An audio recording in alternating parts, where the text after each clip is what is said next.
Just bring it on. I'll take I it. I look forward to talking to Karen Dawn because she honestly covers the world in terms of animal issues and just what's going on. Animals are, we're animals, of course, and we're connected to them. And so when Bob Barker passed away, I thought, wow, I'll bet you Karen has some stuff to say about that too. So anyway, without any further delay, Karen Dawn, everyone. She's the author of DawnWatch. And people can get DawnWatch. You can subscribe, right? I do. Yeah. I hope they will. I hope people will go to dawnwatch.com and subscribe is the button you hit, and then you'll get regular alerts as to what's going on in the media with animals and what you can do to help. And the main thing we encourage people to do to help is to make sure animals have a voice in major media. So that's Yes. what DawnWatch does. Now, talk to me about Bob Barker. Talk to me about thoughts, what you're hearing. I know you wanted to react to something you saw in the chat. I wonder if you could just speak to this guy who was obviously a giant in media and broadcast and as a host of so many things, Price is Right, 35 years, but also was this remarkable animal activist before it was quite the movement that it's become in the last 20 years. Yeah, he was way ahead of the time on it, way ahead of the time. And it was not just sort of a passing interest. He devoted his life to it. He gave more money to it than anything else. It's funny when you introduced me and you said that I, focus on what's going on with animals. The thing I wanted to address in the chat goes to why I focus on animals, why some of us choose to focus on animals. And it came from a wonderful comment I really appreciate from Vicky, who brought up the issue of Bob Barker, that he was basically happy to support the Miss America pageant, except for the fur issue. And I am not a fan of beauty pageants, and was a feminist before I was an animal rights activist. In fact, Gloria Steinem is one of my mentors, somebody I love dearly. And incidentally, her husband was a major animal rights activist who I used to work with on the Genesis Awards. And so, Oh, wow. And it's not surprising that if a lead feminist is going to fall for somebody, it's going to be an animal rights activist. So, Vicky, I love that you brought up beauty pageants. Here's the thing. And forgive me if I got this wrong. I think the question went something like, I wish he had showed as much compassion for the women in the pageants as he did for animals. And the problem with that question is it suggesting that the women in the pageant were in some way treated similarly to how animals are treated. And I sent Albert some video of fur farming footage in case he wants to distress you guys. And there's no blood in this. This is just how the animals are kept. This is how they live their whole lives until they are taken out and anally electrocuted, because that's the method of killing that doesn't lead to blood on the fur, and then skinned.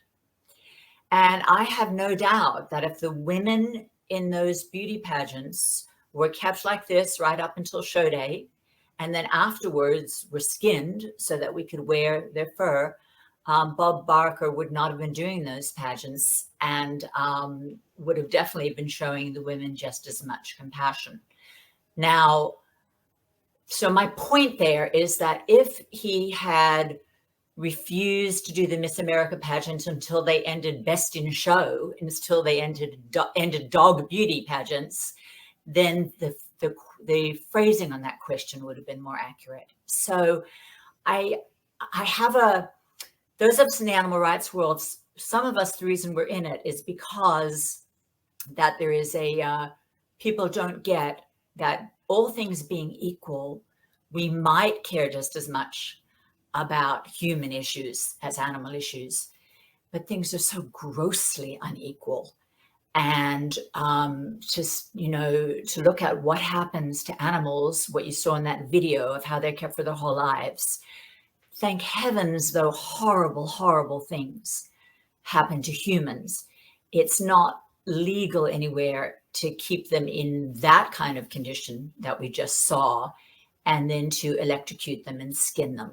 So that is why he was, before he knew better, and this was in 1987, that he was supporting beauty pageants, except for the fur thing. So I have no doubt that in the 2020s, there's no way he would have still been happily supporting beauty contests without the awareness of feminist issues. Of course, yeah, but I think you've made the point perfectly. When just on the animal issue, I mean, these beauty pageant contestants, et cetera. It's a life they've chosen. They're excited to be there. Often, I mean, you can hear, and I'm not suggesting. I don't watch them. I don't like them. I don't like the judging of.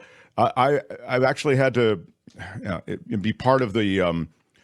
They used to do those bachelor auctions where you have to walk down a runway and people bid on an evening with you to raise money for charity. I didn't like that. And I remember saying, I can't imagine having people, they're actually assigning amount of money to go out with me. Like, $500 for a dinner with Mark Thompson is like crazy. There are other people there, like athletes and stuff, and they're getting like $5,000 or whatever it was. But my point is, the idea of being judged by anyone and having a value, a numerical value assigned to either your beauty, your talent, whatever, it's very, very rough and a humiliating process. But Mark, there's no parallel between that and animals. Go ahead. Just because I was watching the chat while you were hosting, in honor of a beautiful point Vicky made, and she didn't go into it, was that she said, somebody responded to her, well, it's a life they're chosen. And there is some truth in that. It's an important point.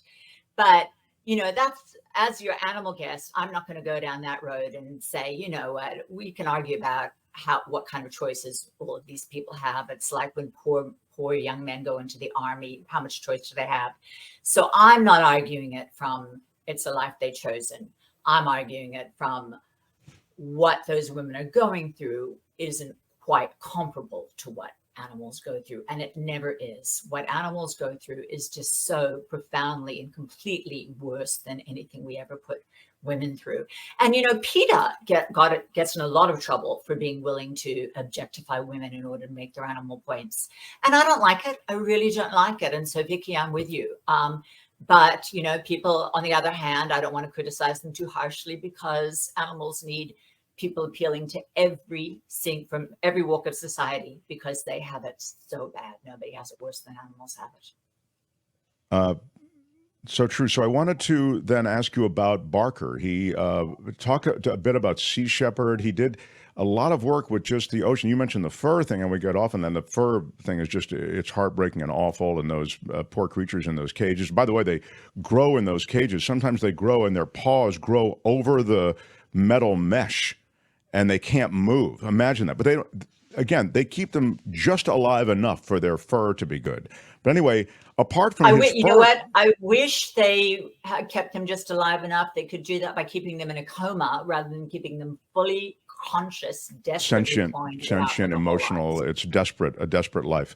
But I'm going to take my glasses off here. You mentioned Sea Shepherd, and I saw that Albert had lined up there, and it's only 30 seconds long. If you guys want to perhaps play it with the sound on, it's quite lovely. This is their salute.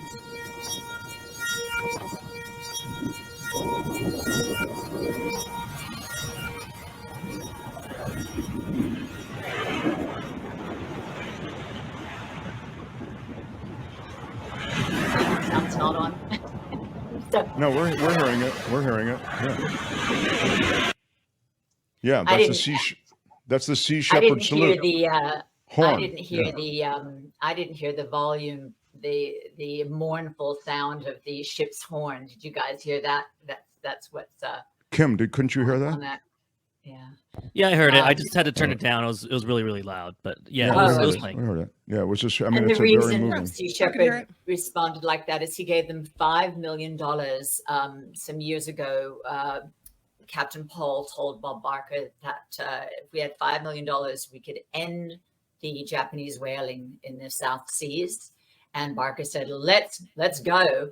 And with that $5 million, they bought a ship and they named it the Bob Barker. And indeed, Japanese whaling, I think it was a couple of years now, they took a moratorium that they have not come back from. So that man was largely responsible for the end of Japanese whaling in the South Seas, as just one of his many contributions. He also, as a true animal rights person, and I was just thinking how much he would have appreciated our conversation about how much worse animals have it than everybody else. He fought hard to get Billy the elephant out of the zoo in Los Angeles. And it was so interesting that he and Betty White, I saw, some people say, and this is Billy, for those who are watching, they'll see him. He basically spends his life standing there, bobbing and nodding his head and bobbing his head. And that's a stereotypical behavior that elephants do not do in the wild. They only do it in zoos. Because what else could he do? He's got 1 acre to live on, which he could, go for another walk around his 1 acre. But this is how he spends his life. And if you hear the audio on this, you hear children, oh, look at the elephant. And then you've got this miserable, miserable creature spending his life bobbing his head. And Betty White and Bob Barker had a falling out because Betty White was a big supporter of zoos. And she's known as an animal advocate, not an animal rights advocate, but an animal advocate. And that's the difference between rights and welfare. And I support both, as you know, but those of us who stand for animal rights don't think that Billy belongs in the zoo. And that the fact that we want to look at him and show him to our kids is no reason to lock him up for his whole life. And so Betty White was arguing that we just need to give him better conditions. And Bob Barker was doing everything he could to get Billy out of there to a place where he'd have hundreds of acres to walk around and members of his own species to hang out with and some semblance of a life. The life that we took from him, much like we took Lolita's life, Billy was taken from the wild. To take an elephant from the wild almost always means to shoot their mother, because mummy elephants don't let their babies be taken from them. And so he would have seen his mummy shot right in front of him. And he's been in the zoo ever since he was about 4 years old. The elephant Barker was doing everything he could to get him out of there. The elephant world is, for another time, a really troubling one. But I mean, captivity and getting them into captivity and what happens and how it all goes down. It's just, even in societies that claim to celebrate them, it's just awful. But so Barker essentially, in closing, he was somebody who had very strong principles. He followed them up with massive donations to all of these charities to which you referred, Sea Shepherd among them. And yes, it really became a defining aspect of who he continued to be after he left Price is Right. And I love that, he was such a man of principle, and so much of his money went to things that he stood for. And he was do you have any photos of him young? I mean, he was still lovely looking when he was older too, but he was so handsome and so charming and so freaking funny. And you spoke about that, Mark, and his manager, I think it was, you had on, spoke about that. Just quick-witted. And it just goes to show you can be a person with principles without being extraordinarily dull. And you can be a wondrous person in entertainment and still strongly stand by those principles. And that was him. He was outrageously charming and incredibly kind and a person of principle above all else. Yeah. That's not him, is it? I don't know. That looks, I mean, it's beagles and dogs and another. That would be him. That is him? Yeah, I got this from NBC News. So we could blame them, Mark, if you want. Whoever is producing NBC News has no idea what they're doing. All right. And he talked so often about spay neuter, but he also was involved with the Physicians Committee for Responsible Medicine. So if he's hanging out with beagles, it might have been against animal testing, because he was such a strong voice for Physicians Committee as well. I love that you've reflected on him a bit, and his work, that he was, I remember attending a Sea Shepherd benefit, and my dear friend, who was maybe one of the biggest losses in my life, Sam Simon, who was one of the creators of The Simpsons. And Sam was an insanely generous supporter of Sea Shepherd and a lot of these charities to which Karen's referred. And they were both at a Sea Shepherd benefit. And Barker, and this is how funny Barker is, Barker gets up there after Sam has just donated some, immense amount of money, because they show up and it's just, real big donation is coming. Sam used to match all the donations in the room. That was his big thing. Every donation tonight will be doubled by Sam Simon. So Barker comes on. He was getting some award from Sea Shepherd for his generosity. And he said, I'm just here to out-donate Sam Simon. He said, that's the only reason I come to these. Every time I hear Sam Simon's going to be there, he goes, oh, my God, I'm just going to have to be. And so they had this sort of dueling righteousness, all for this great cause, Sea Shepherd. They both had boats named after them. But Barker's legacy, from what I was talking to his publicist about, it still, provides for those contributions to continue. So that's really great. Mark, I don't know if you're aware, if you remember, that part of Sam's legacy is me being on this show right now, because I met you at that event. And through Mindy, didn't remember the that. Wonderful Mindy from the Physicians Committee for Responsible Medicine. And they are a great group, PCRM. That would be great to get somebody from PCRM on here. Wow, that's terrific. I didn't remember that. That's awesome. Well, I think you're a great treasure and a jewel and a resource. So I would encourage people to... I would encourage people to go to Karen's DawnWatch and subscribe. It's DawnWatch.com. And there's every manner of things. And a lot of the news out of your newsletter is positive, which is what's really cool. So I encourage people, DawnWatch.com, for more information. Karen, love talking to you. Foreign footage.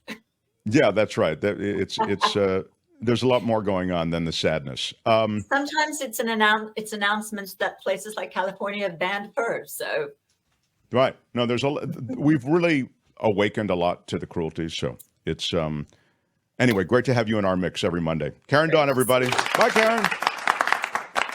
Bye bye. The Mark Thompson Show. Hi, it's Mark, and I thought that was great. Hit the notification bell. You'll know whenever there's a new video being dropped, and please subscribe to our channel to help us save the universe.